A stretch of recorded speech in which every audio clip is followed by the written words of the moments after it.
Hello! Now, gagawa tayo ng pork sisig. So, ang gagawin natin ay dalawang klase ng pork sisig. So, yung isang pork sisig na gagawin natin ay walang onion kasi yung asawa ko ayaw kakain ng may onion. So, ito lang yung mga ingredients natin. So, meron tayong garlic, so red onion at saka white onions, tapos egg, tapos yung ating mayonnaise. Tapos lagyan ko pala siya ng kalamansi na extra. Kasi wala tayong kalamansi dito pero meron tayong lemon. So ito yung butter. So ito tapos ihanda lang natin at ating malulutuan.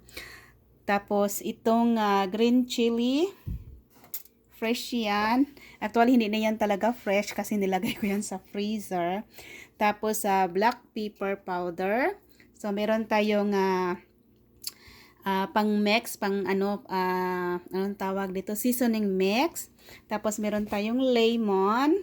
Tapos, meron tayong Silver Swan soy sauce kasi favorite natin yung Silver Swan soy sauce. So, yan po ang lahat ng ating mga ingredients sa ating pork sisig. So, yan. Abang-abang!